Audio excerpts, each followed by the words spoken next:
Lezi indaba zehora lesikhombisa sikwethulela zona ikomkhulu SABC Auckland Park eGoli. Mbukeli nazi ezinohlonze kusihlwa nje. When you are being asked or scrutinized as to what happened, what did you do, why did you violate this particular law, it cannot then be said that it is going to infringe on your dignity. Iqembu i-ATM silalele abameli balo ukuba baphuthume enkantolo yomthethosisekelo ukuze bathole incazelo ngesinqumo senkantolo ephakeme yase-Western Cape esivune umengameli wezwe Cyril Ramaphosa odabeni lwasephalaphala. As we speak here in the ad hoc, the head of IDEC is giving testimony on the statement she delivered in the ad hoc committee, and she has just considered that she misled that committee. Inhloko yophiko lwe-IDEC u-Advocate Andrea Johnson kungenzeka agcine ezithola esebhekene namacala njengoba elinye lamaqembu ephalamende lisekaza ukuya enkantolo. Thina sihlala sodwana sabantu besifazane sibheke izingane isehlo nje senzekele ekhaya siyashaqisa kakhulu.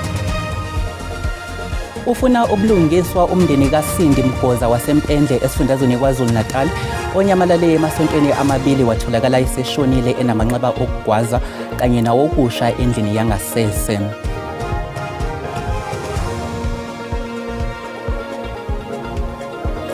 Asekubingelele sikwamukele izindabeni zehora lesikhombisa kusihlwa ozitholelwa usihle wakwaDlamini kanti uza kwethu ositolekela ngonomelo izimpawu uSinovuyo Fihlane masingabe sapholisa amaseko kembukeli ake siza ukuthi iziphi ezihlabahlosile kusihlwa nje.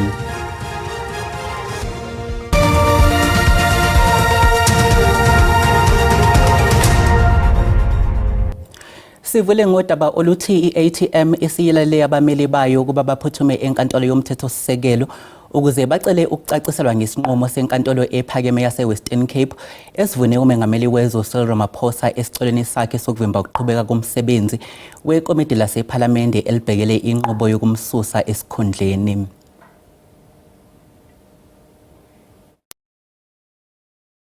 Imba elizimele wathola ukuthi umengameli kungenzeka ukuthi kukhona okufanele achaze ngakho ngodaba lwepulazi lakhe iPhalaphala. Umengameli uCyril Ramaphosa besefaka isicelo enkantolo ephakeme eWestern Cape efuna ukuvimbela ikomiti lePhalamende ukuba lingaqhubeki nokuphenya ngokususwa kwakhe esikhundleni nesiphethe ngokuthi inkantolo ivune uRamaphosa. I-ATM ithi ayihambisani inhlobo nesinqumo senkantolo. It's important for the country to have court orders that are clear and that are not vague. The court order that was issued last week, it is the clearest indication of a vague court order. I'm saying this because people do not know. In fact, there's no certainty as to what exactly is being interdicted as per that order. I-ATM ithi lolu daba ludinga ukungenelela okuphuthumayo kwenkantolo yomthethosisekelo njengoba ithi nasekuqaleni kwaba yiyo ekhiphe umyalelo wokuthi luqhubeke lolu daba. Iqhamisa ukuthi kubalulekile ukuthi inkantolo yomthethosisekelo icacise ukuthi ngabe isinqumo sayo singamiswa yini inkantolo ephakeme.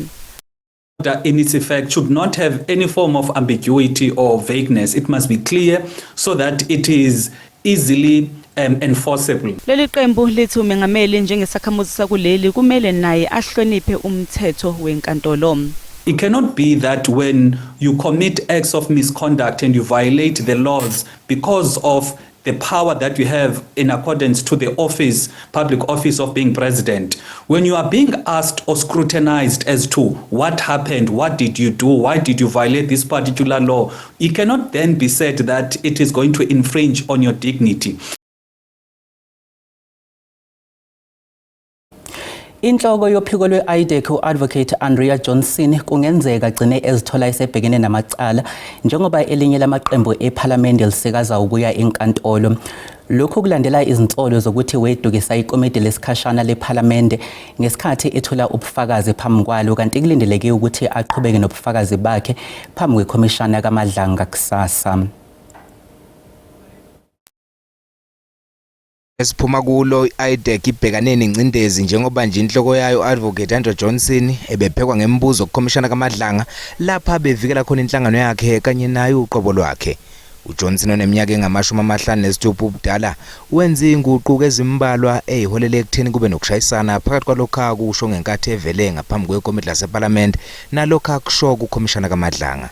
Utshela ikhomishana ukuthi wayeyitholile incwadi evele ehhovisi likaNgqongqoshe wamaphoyisa kanti phambi kwekomiti laseParliament wayethe wayengatshelwanga ukuthi ilungu laseParliament uAdams wayefake isikhalazo ehhovisi likaNgqongqoshe.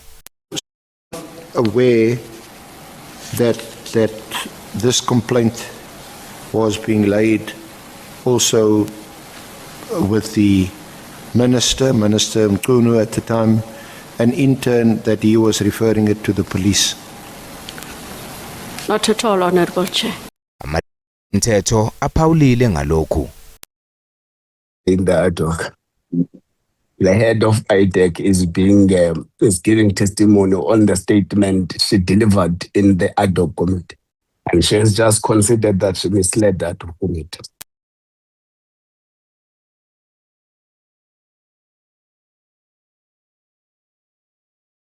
Uma sesekulo lolu daba ezingenamanje zithi inhloko ye-IDEC Advocate Andrea Johnson usefake isicelo sokuhoxa esikhundleni.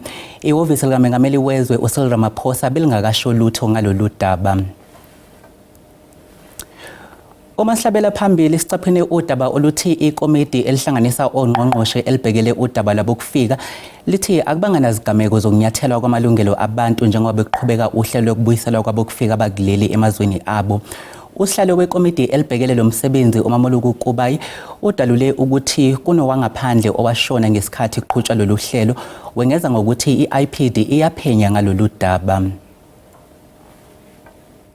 Regarding reports of individuals who regrettably lost their lives during this operation, we would like to confirm that the matter is a subject of investigation by IPID, and the report will be made public in due course.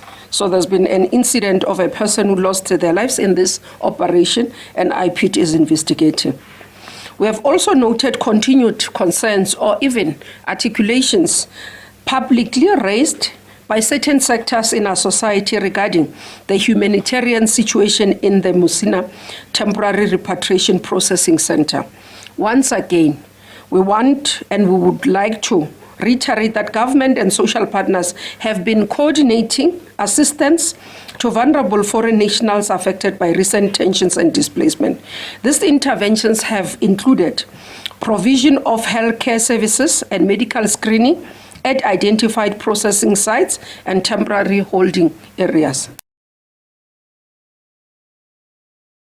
Sithanda ukwexwayisa ababukeli abanezinhliziyo ezisheshe zizwele ngalodaba olulandelayo. Ufuna ubulungiswa umndeni kaSindi Mgoza obeneminyaka engama-41 ubudala owaduka cishe amasonto amabili watholakala eseshonile namanxeba okugwazwa nawokusha endlini yangasese. Lo mndeni waseMpendle KwaZulu-Natal okholelwa ukuthi uMgoza wadlengula ngaphambi kokuthi abulawe. Usakhungathekile umphakathi waseMpendle kulandela ukubulawa ngesihluku kaSindi Mgoza ngesikhathi ethambela umhlangano oqoqa kwamalungu azongenela ukhetho lohulumeni bezindawo. Kuthiwa uMgoza wahamba ethi uyolanda impahla yokugqoka efudumele ekhaya kodwa akaphindanga wabuya kwaze kwaphela amaviki amabili. Izihlobo sisolo wesiliso sendaweni ukuthi uyanindeka kulokhu njengoba amaphoyisa embophile. uMgoza utholakala enqunu enamanxeba okusha awukugwazwa endlini yangasese omgodi. Uyena umfana okhomba ukuthi aqala la seza la waze wayofika la efika khomba khona ke etoilet kamakhelwane futhi la afika mphonsa khona nesolayo ukuthi wamishisela khona lapha la mphonsa khona ngoba sifice ngasesangweni kushile lapho okukhombisa kunanamahlahla ukuthi kushile futhi kusekusha lokusha hayi ukuthi ukusho kudala. Ukubulawa kukaSindi Mgoza kushiya umphakathi ubambe ngezansi. Lo mphakathi uthi kunesidingo esikhulu sokuthi kungenelelwe udabeni lodlame oluyamene nobulili. Mhlambe kunephutha la esisala khona ukuthi siye kuqeqeshwe abantu besifazane kumkhosi wemhlanga ngendlela yokuziphatha njengomuntu wesifazane. Mhlambe siyasala emumva ngendlela yokuqeqesha abantu besilisa ukuthi bona njengabantu besilisa kumele baziphathe kanjani. Ngithuke kakhulu, angifuni ukungasho ngithuke kakhulu nje ikakhulukazi thina sihlala sodwana. Sabantu besifazane sibheke izingane. Isehlo nje senzekele ekhaya siyashaqisa kakhulu. Umsolwa uzogcina esitokisini nokulindeleka ukuthi avele enkantolo kusasa. uSindi Mgoza ubekwe endaweni yakhe yokugcina namhlanje. Iningizimu Afrika izosingatha ingqungquthela yabaholi abaqhamuka eningizimu yezwekazi Afrika eThekwini kuleli sonto ngenhloso yokudingida ngekusasa lezimboni kusifunda seSADC. Umengameli wezwe Cyril Ramaphosa kulindeleke ukuthi ethule inkulumo kule ngqungquthela.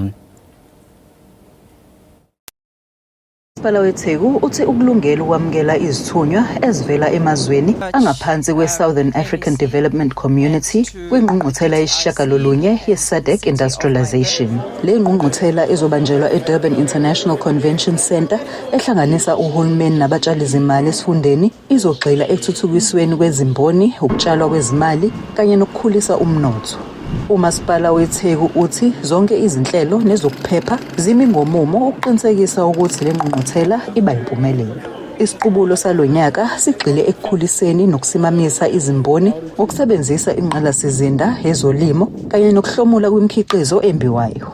Bazobe bebheka izinto eziningi, bazobe bebheke kwezolimo, bebheke kweze-manufacturing, bebheke nje kwezombiwo, ngoba esikutolayo ukuthi ezombiwo siyazimba, sizikhiphe zizwa, sizikhiphele ngaphandle and bayi-processe ngaphandle, zibuye sisubucwebe esizobuthenga lapha ngaphakathi eNingizimu Afrika. UXaba uthi ukuthuthukiswa kwezimboni kanye nokukhulisa umnotho emazweni aseNingizimu neAfrika kunganciphisa izingcindezi zomnotho ezibangela ukufuduka.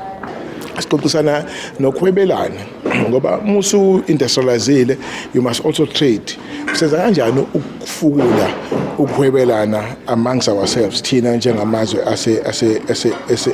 ase-Afrika ukuze sifukule umnotho wethu, and lokho kuzokwenza uma silekelela. Ezinsukwini ezinhlanu ezizayo abaholi bazogxila ekukhuliseni ukuhweba, ukuheha utshalomali kanye nokudala imisebenzi ngokuthuthukiswa kwezimboni. Ngingonhlakanipho Magwaza ezindabeni ze-SABC eThekwini. Okwamanje mbukeli sisathiqu ezitolo siyabuya futhi nezinye izindaba ezihlabahlosile zosuku unganyakazi.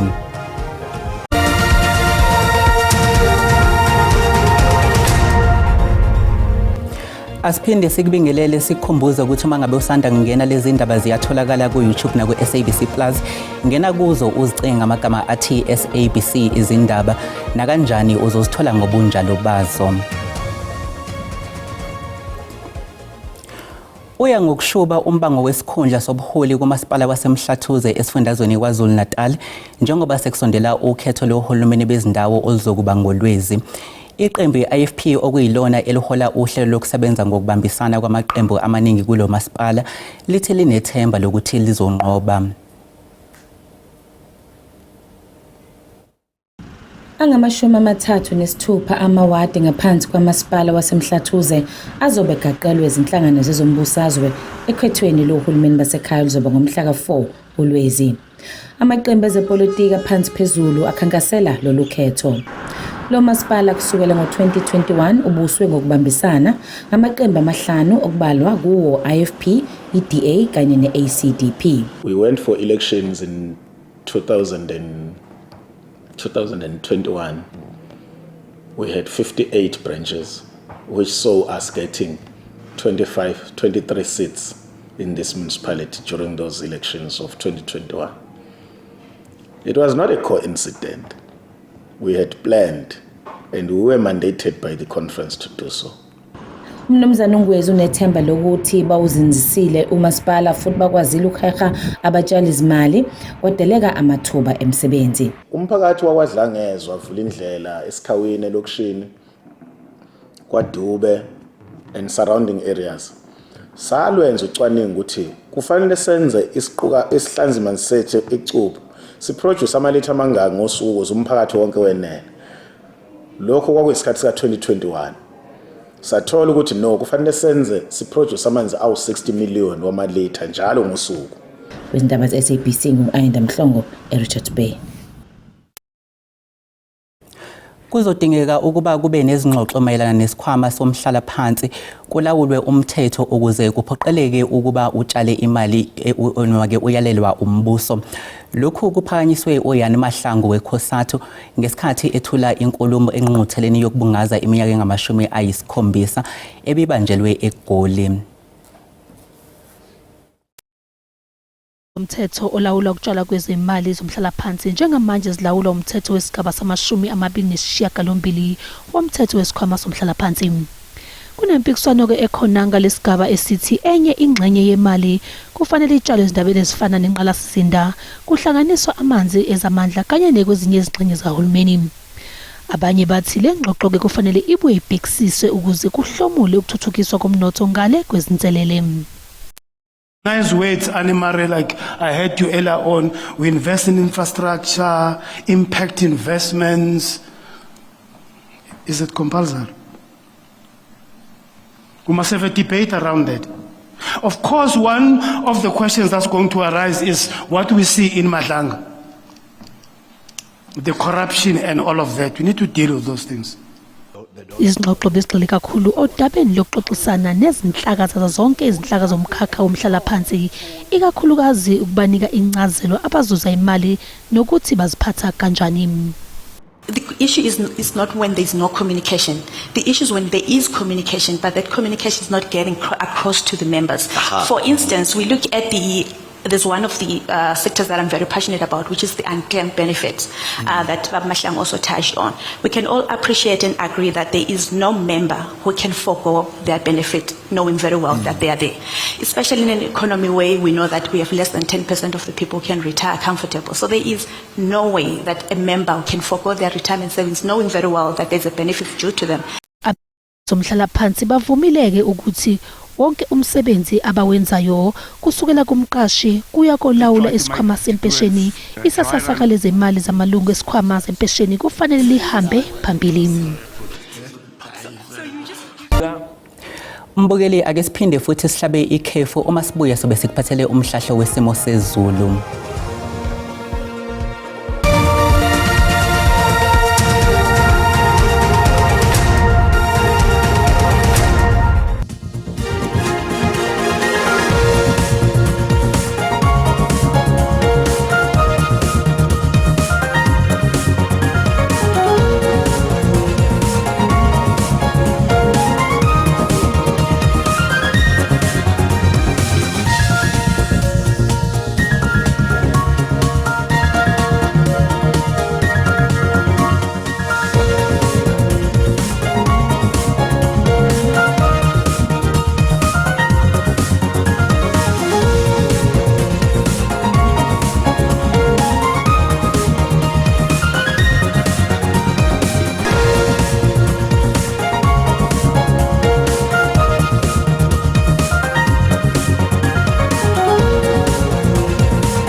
Mbukeli sizibeka lapha bese kuphathele zona kusihlwa.